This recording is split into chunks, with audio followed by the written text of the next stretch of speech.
Stay connected with the world through WION. Like the page on Facebook. Follow us on Twitter for new alerts. Instagram for videos and images. And the website for the latest news, views and analysis. WIONews.com. World is one.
Gravitas tells you stories which others won't.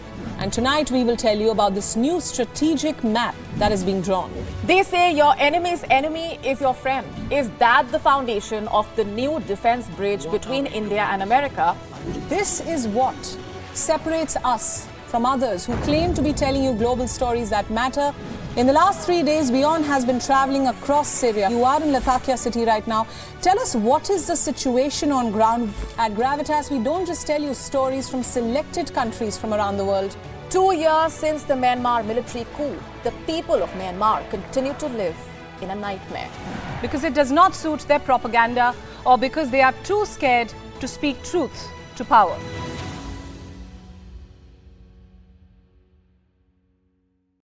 The stress of our world can take a toll on our physical and emotional health. Here, in New York's Catskill Mountains, lies a luxurious place of healing called WION Wellness Center.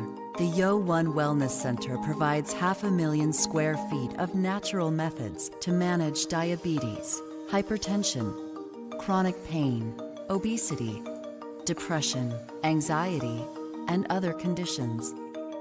We use the traditions of centuries-old natural science from India, yoga, Ayurveda, acupuncture, and naturopathy in personalized programs that help you take charge of your own health. A minimum 5-day stay is recommended for best results. Book now at yo1.com.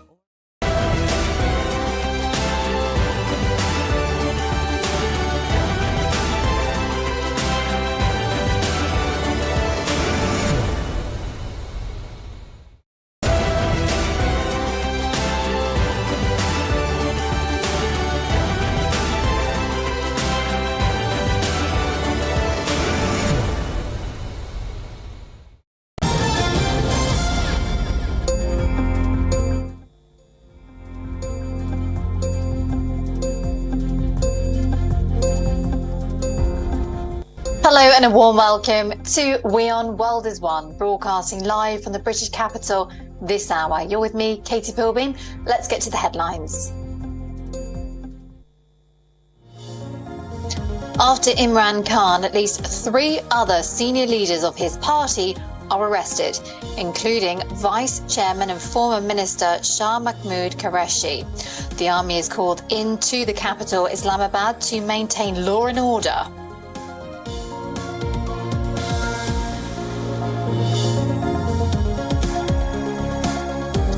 In view of the deteriorating condition in Pakistan and a spurt in terror activities in Jammu and Kashmir, the Indian Army has alerted its troops along the entire western border.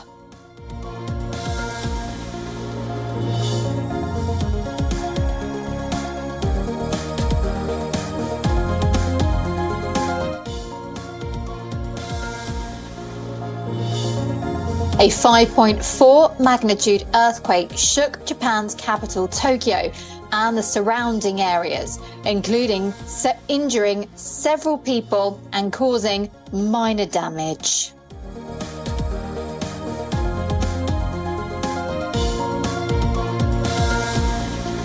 Japan's multinational SoftBank Group reports annual net loss of $7.2 billion after a bad year for the tech startup sector, in which it is heavily invested in.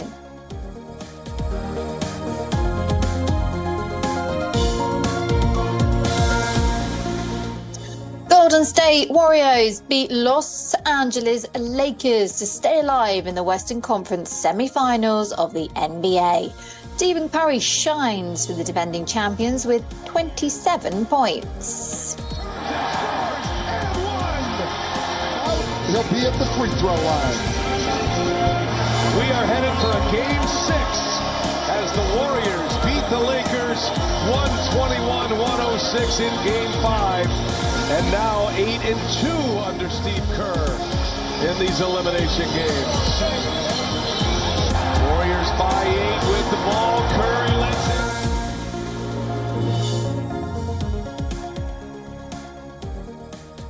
Hello, and we start with the cost of living crisis in the UK today, which is causing a rise in shoplifting as families struggle to make ends meet.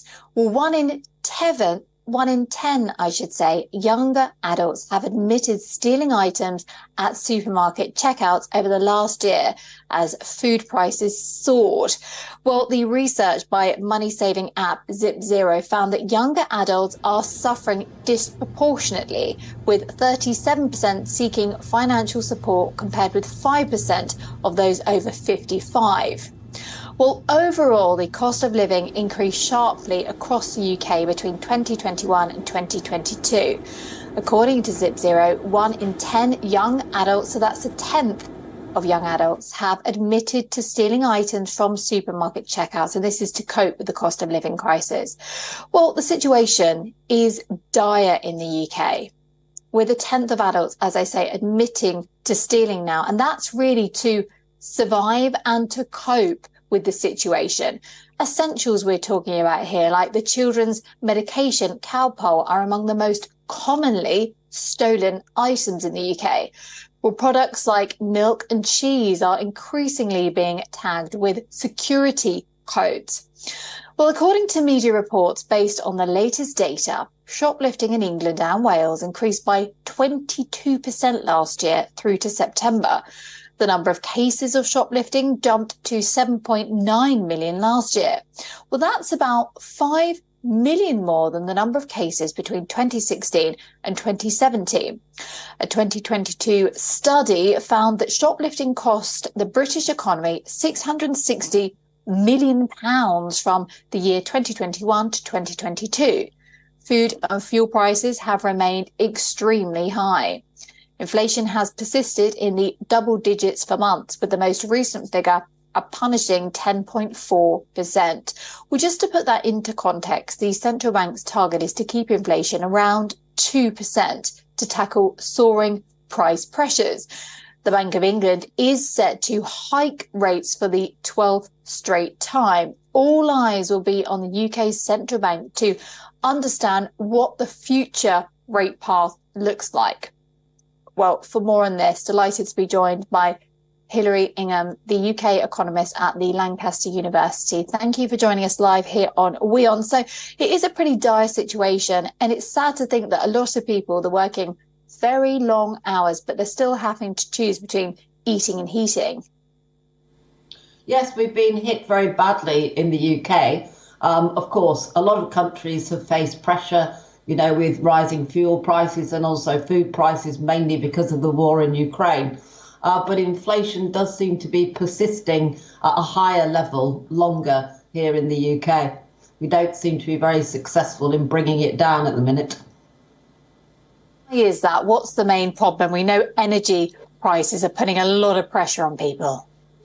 Energy prices are putting a lot of pressure everywhere. I think we're also suffering, some of the fallout really from Brexit as well in terms of these high prices. So I think there's you have to look at what factors are making us unique, because a lot of Europe is suffering from these high energy prices as well.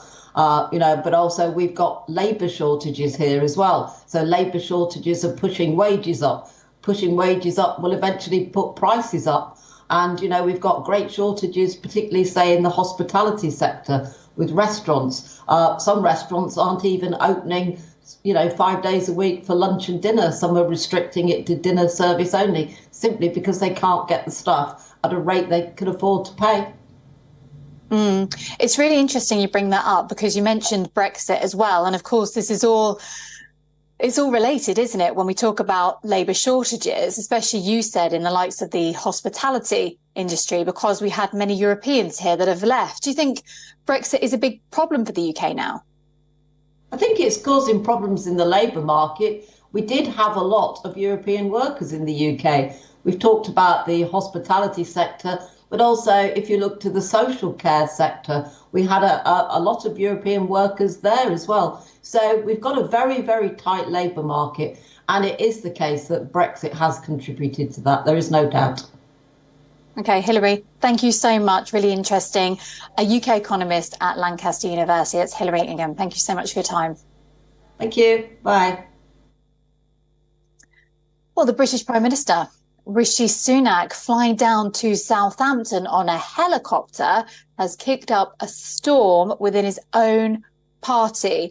Well, in the backdrop of the country's cost of living crisis, questions have been raised on why Sunak chose to spend £6,000 on chopper travel, when a train, for instance, could have cost a fraction of that. Well, the Conservative Party leaders have come down hard on Sunak for what they call a waste of taxpayer money. The focus is on the fact that the 250-kilometre train journey would not have taken more than an hour, for instance. Well, Sunak has faced criticism earlier, too, for taking public funding flights around the country. More so after the Tories lost more than 1,000 seats in last week's local election. Well, since his appointment as the UK's Prime Minister, Rishi Sunak has been constantly under criticism regarding his wealth and lavish lifestyle, with opposition leaders even calling him Mr. 1%. Well, the helicopter trip is likely to add to the public perception that the British Prime Minister, who has a net worth of £730 million, is out of touch with people's issues. Well, Sunak had travelled to Southampton to announce a new government health policy that aims at easing the general practice crisis in the UK. It allows pharmacists to provide prescriptions to patients now. Well, for more on the situation, we've got our London correspondent, Alex Isaac, joining us live from the capital. Alex, it just seems like Rishi Sunak, he can't do anything right these days.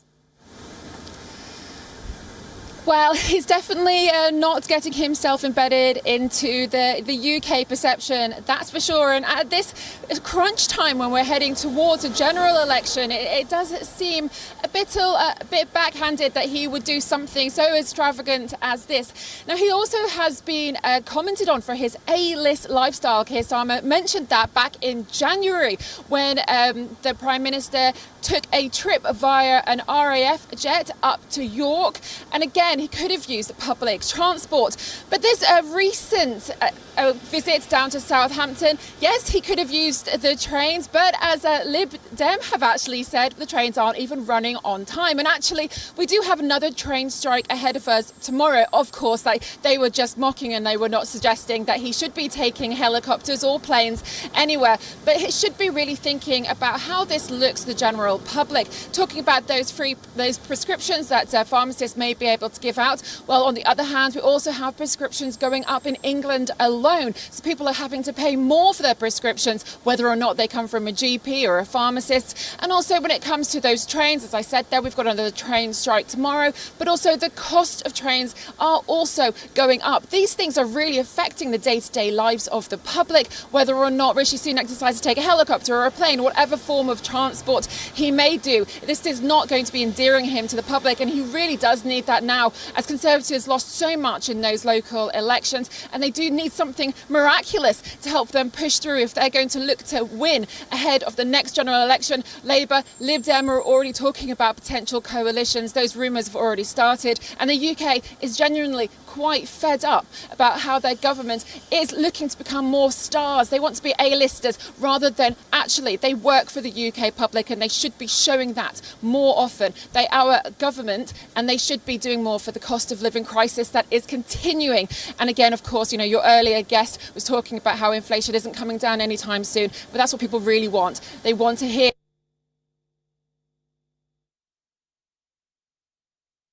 I think we may have lost Alex there, but thank you very much indeed, Alex Isaac, there, filling us in on our story of the cost of living crisis and the fact that Rishi Sunak took a helicopter as opposed to a cheaper option, which would have been the train. Fantastic. Yeah, very busy, but very future-facing. Oh, great. The British government has ditched a plan to scrap up to 4,000 EU regulations by the end of the year. Well, this after trade unions warned that the move would violate workers' rights. Well, unions reacted angrily to the planned overhaul of the EU-inherited Working Time Directive.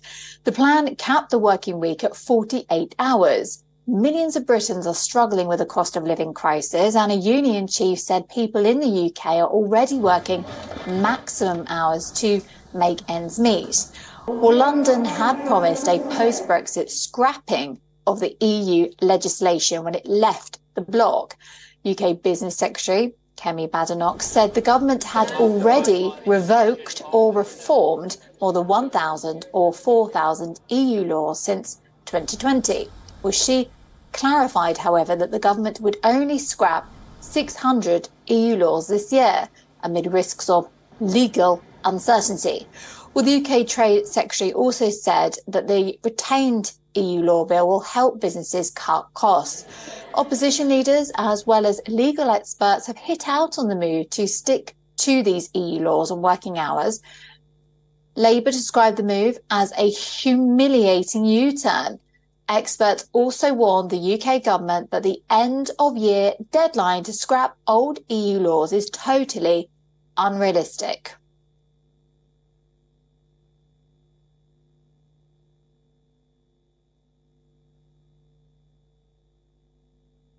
OK, let's shift our focus to India now. A low-intensity blast took place outside the Amritsar Golden Temple in the Indian state of Punjab on Thursday. Well, this is the third such blast near the temple this week. The police and the forensic team have rushed to the spot to conduct a probe. Well, according to the reports, the loud blast took place at around 12:15 a.m. on Thursday. Two other blasts took place earlier this week, one on Saturday and one on Monday. Well, this has caused panic among locals.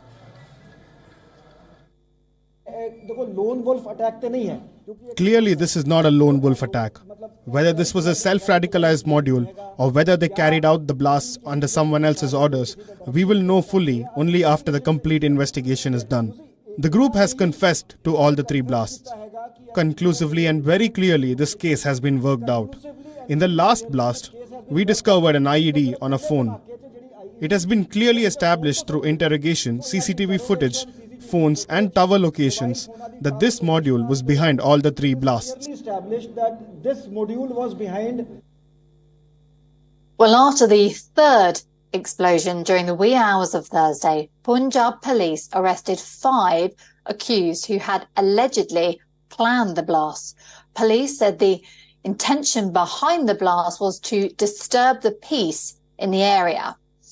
Well, they said that explosives used to manufacture firecrackers were used in the explosion too.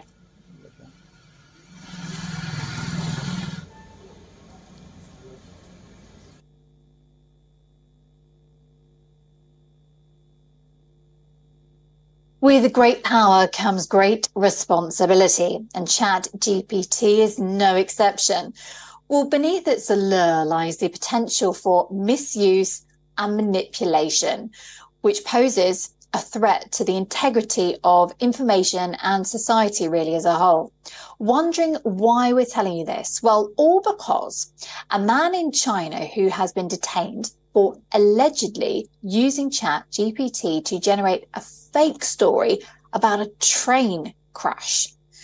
The incident, it marks China's first arrest in an AI-related probe, and this comes at a time when Beijing is intensifying its crackdown on deepfake technology. According to the reports, the fake story claims the crash killed 9 construction workers in China's Gansu province. It gained more than 15,000 clicks after being published on social media. Well, soon after the incident, the authorities managed to trace the suspect, surnamed Hong. They later arrested the man for spreading false information. As per the local police, Hong allegedly edited ChatGPT generated news and uploaded it onto the Baidu-owned platform. Now, China, on the other hand, has recently implemented strict regulations to counter the misuse of deepfake technology. These new rules, which came into the effect on January 10th, are designed to curb the use of generative AI technology to alter online content. And while China strengthens its defenses against the misuse of AI technology, this landmark arrest sends a strong message to those who seek to exploit technology for personal gain.